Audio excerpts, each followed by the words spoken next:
Well, hello, everybody, and welcome back to Living on the Verge. I wanted to start today by talking about something that kind of found me rather than something I intentionally set out to choose. There's been a lot of talk lately about words of the year or a word for the year. And I don't do resolutions, but as I started thinking about that idea, I did notice a theme that was emerging for me. And so, in that week between Christmas and New Year's and heading into the new year, I kept circling around these three words: centered, enlightened, and simplicity. The notion of having three words to juggle seemed, quite frankly, overwhelming to me. And I wanted one word that could actually hold all of them without feeling heavy or unrealistic or preachy. I wanted a word that felt grounding, but not rigid. And I wanted a word that I could reflect upon without it feeling superior. And I wanted it to be simple, but I didn't want it to seem small and insignificant. And the more I thought about it, the word that kept coming back was alignment. Alignment. For me, alignment isn't a rule or a personality shift. It's more like a question that I'm learning to ask myself in real time. Can I live with this decision once the excitement and the fun and the hoopla of it all wears off?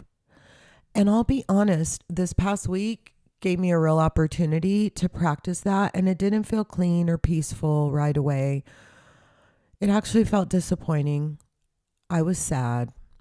And so today I want to talk through what alignment looked like for me this week and how it showed up in a real decision that I had to make. And I also want to chat about how watching the Real Housewives of Salt Lake City finale and the Mary Cosby documentary weirdly mirrored all of it. This isn't a lesson. I am very much still in it. But I figured if I'm working through this, then some of you probably are too. And so here's where alignment stopped being an idea and started being something I actually had to practice. I had lunch with a friend, and she and I are football friends as well as family friends. And she's a huge Patriots fan, and I'm a huge Chargers fan. And this weekend, the Patriots are playing the Chargers in Boston.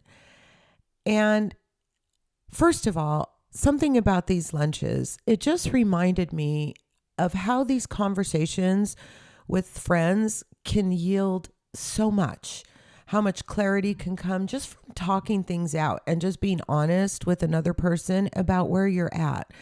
I really, truly recommend making sure that you plan outings like this regularly with people that you have a lot in common with and that you're like-minded with, because they're so enriching. And one little tip: before you leave at the end of lunch, schedule your next lunch, because it gives you something to look forward to, and it also keeps the commitment going.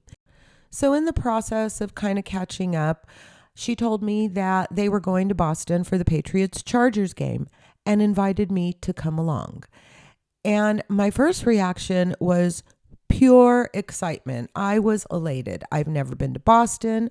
I truly felt genuinely included. I could tell it wasn't a obligatory invitation. She was really genuine, and it felt spontaneous and fun. Almost immediately, though, there was a second layer: the timing, the weather, the logistics, the fact that it would mean basically leaving in 24 hours. The first thing I noticed myself doing was giving myself permission, telling myself, I deserve this. I never do things like this. It'll be so much fun. And then the other side started chattering. It's a lot of money right after Christmas. It's going to be really cold. Who's going to watch the dogs?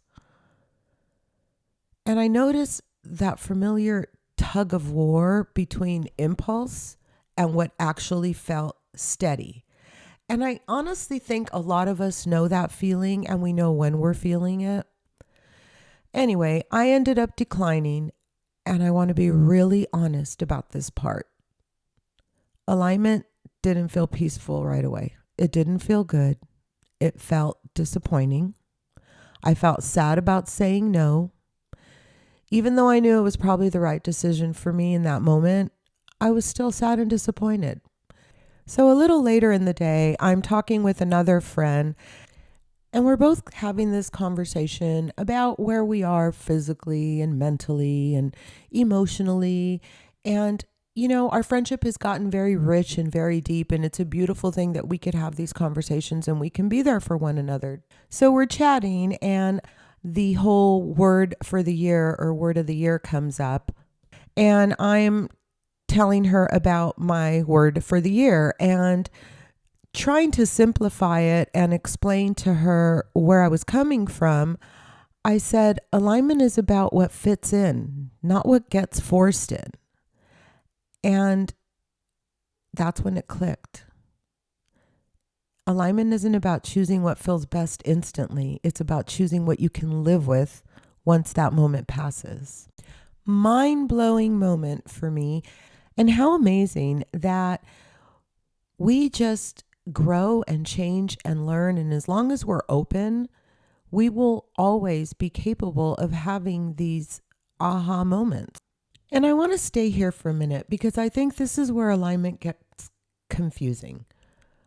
What made this decision hard wasn't just the trip. It was how many layers it brought up. Feeling excited, feeling included, worrying about money, worrying about timing, worrying about whether saying no meant I was being boring or maybe they would never invite me back again, or playing it too safe. Honestly, I realize that sometimes we confuse alignment with restriction. If something doesn't align, it must mean we're missing out. But for me, alignment isn't about shrinking my life. It's about protecting the parts of it that already feel full.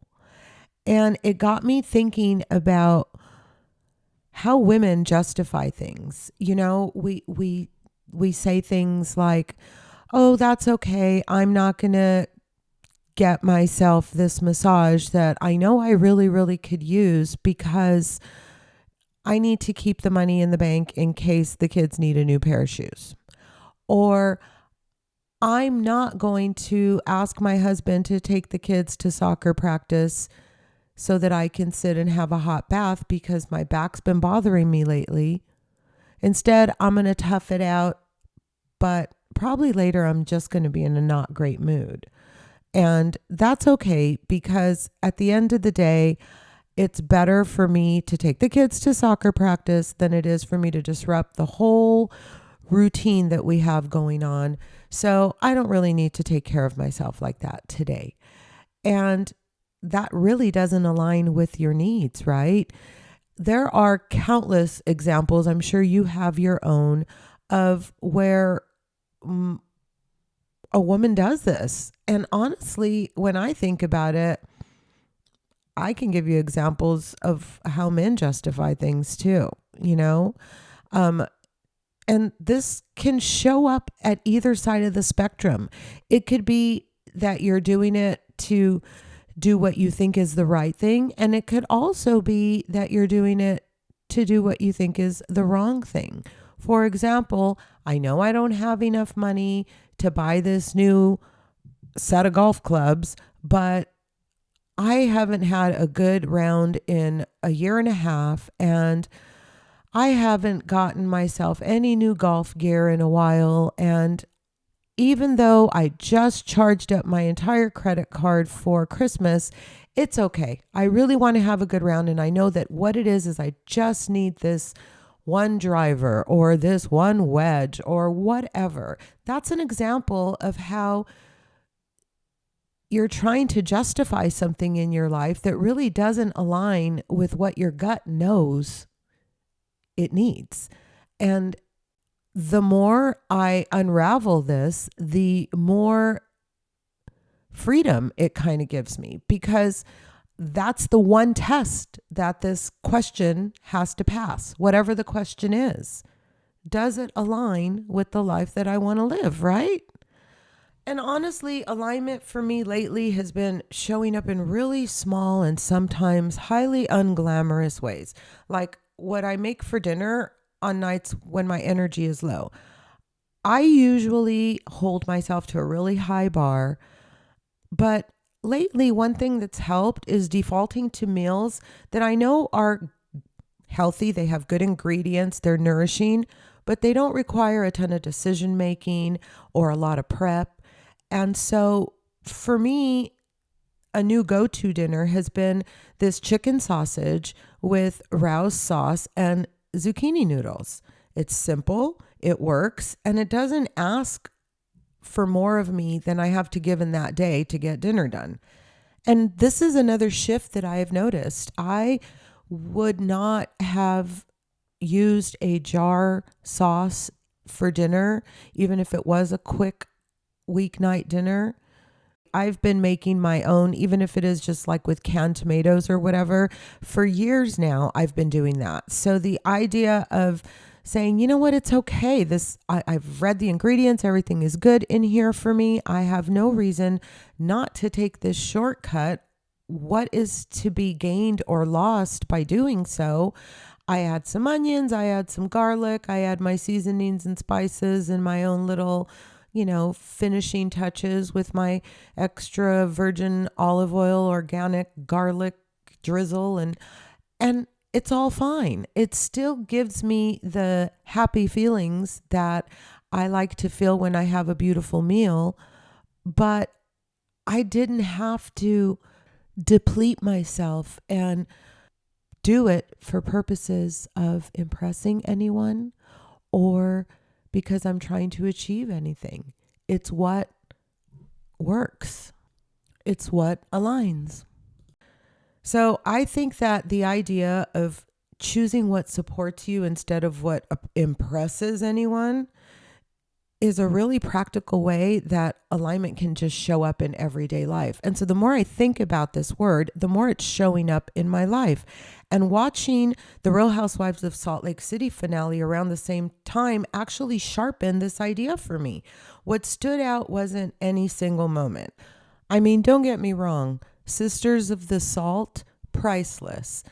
The drunk Heather at the end, kind of hilarious. But all in all, what stood out, it was how much of the season, it just felt like escalation for the sake of escalation. So many of the conversations weren't resolution or truth. It was just about maintaining the momentum. And honestly, while that could be entertaining, it also starts to feel exhausting as a viewer. I mean, ask yourself, how much more do you know today about the status of what is going on with Meredith and what is going on with her marriage and what is going on with all of these concerns? How much do you know today? How much more do you know today than you did the first episode of the season? You can feel it in the storylines that just keep circling, more frustration, more reaction, but no movement forward. It made me realize how rarely reality TV rewards pause or reflection and how often it's just all about doubling down. Obviously, if we sat and had kumbaya moments, that wouldn't be a very entertaining show. And I get that, but it's kind of the opposite of alignment, which usually asks you to slow down, not react faster. And I want to stay with that for a minute because the more I think about it, the more I realize this isn't really about Salt Lake City specifically. It's about how my tolerance for chaos has changed. Now, when I first started watching these housewives shows, I used to thrive on the chaos. I used to love all of the arguments and the fights, and especially the early OC days. Those were amazing. They were entertaining. They were funny. There was always some sort of resolve, and it was always kind of much ado about nothing, but they were entertaining and funny, and I kind of loved that. If you have listened for a long time, then you know that my whole reason for watching reality TV to begin with is because I love the escapism of it all, right? There's nothing to think about. It's not super cerebral. You don't have to keep track of what's going on. And all of those things kind of work with what I was trying to achieve when I started watching Orange County Housewives. I think I've even said that in a podcast before. But now I don't know if it's the timing. I don't know if it's my age. Perhaps it's my own personal evolution. But to be fair, it's also Bravo. It's evolved. The recipe for this franchise has changed. And I'm not sure it's going in the direction that everybody is warm and fuzzy and happy about, guys. Most of the storylines in most of these franchises, Salt Lake City isn't alone in this, they never get resolved. They feel draining. They feel like, okay, when are we going to see the end of this? When can we move on? Ask yourself about your favorite franchise and what the conflict is and whether or not it has been resolved, or how long it's been going on, or how long it had to go on before it got resolved. I mean, geez, one perfect example, New Jersey. Teresa Giudice and her brother Joe Giudice spent years in unresolved conflict to the point where it cost them their show. And so hopefully for real familial reasons and not for a paycheck, over the Christmas season they reunited and now they've mended fences. But this conflict lasted literally years. So it's not like Bravo's rushing to show you resolution. And I don't really need every conflict resolved, but I need it to feel honest. And to me, when there's so much momentum and it's just fight after fight after fight without meaning, it starts to feel heavy, which is the complete opposite of the escapism that I originally started watching this all for. The Mary Cosby documentary added another layer to this for me. And it made things a lot clearer too. I mean, you talk about discomfort. This whole documentary was a he said, she said, and a personal attack on not just Mary, but her church. And honestly, I think that the issue is that people just want clean answers. They want to know exactly what happened, why it happened, what's true, what's not true, whose side is right, whose side is wrong, whether or not at the end of the day, this Mary is being a real human or whether this is all a facade. And, you know, just for a second, it just baffles me. So I need to throw this in here. Who in their right mind with any sense, I mean, she's not a dumb woman. She's capable of this. She's capable of owning all these businesses. And at very minimum, she's capable of stocking an amazingly extravagant closet. So the woman's not dumb, but who in their right mind, given this lifestyle or this life that she has led, goes on a reality show? I think she thought, if I just go on and we get it all out there in the front that I'm married to my step grandfather, then everything is good from here. And since it's such an amazing catch and draw for the public, then there's nothing to lose, right? But the longer you're on, the more people dig. And the more successful you become, the more people want a piece of you. So I'm not sure this was the wisest decision for Miss Mary. And I don't know where you stand on this documentary, but I know that it's not shedding a very positive light on Mary Cosby or her church. So who knows where this is going to go? But at the end of the day, that's not even really what it's all about. The real truth is that the discomfort wasn't not knowing. It was realizing how uncomfortable we all are, with not knowing. What made me uncomfortable wasn't just Mary herself. It was watching what happens when belief, identity, and authority go largely unquestioned. There's a difference between conviction and self-awareness. And the documentary, to me, really highlighted what could happen when certainty replaces reflection. In other words, nobody ever questions this woman. I didn't feel like I was walking away with answers. I walked away feeling unsettled, and I actually think that was the whole point. Alignment requires you to question yourself occasionally, and that's something both reality TV and real life often resist, because questioning slows things down, and we all know we don't have time to slow down. But watching that documentary made me realize how uncomfortable it can be to sit with uncertainty, both as a viewer and in real life. Humans and uncertainty, they don't work very well together. You know, if you don't know the answer, chances are it's going to plague you until you find out. And that is why it is hard to find alignment when there's uncertainty. Honestly, we're so used to narratives where someone is right or wrong, or good or bad, or redeemed or exposed. And real life doesn't really work that way, right? To me, what alignment has been asking of me lately is something much quieter.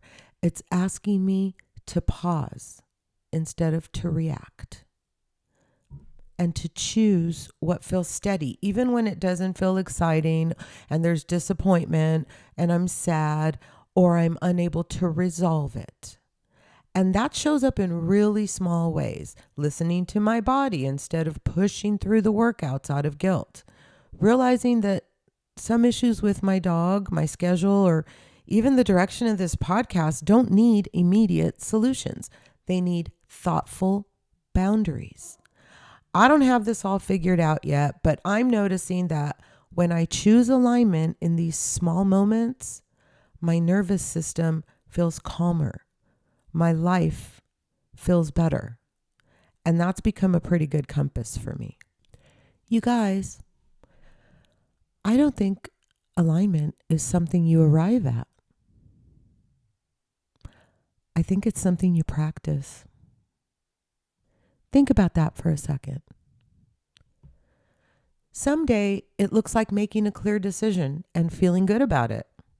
And other days it looks like choosing something you can live with, even if it leaves a little disappointment behind. For me, right now, alignment isn't about doing more or fixing everything at once.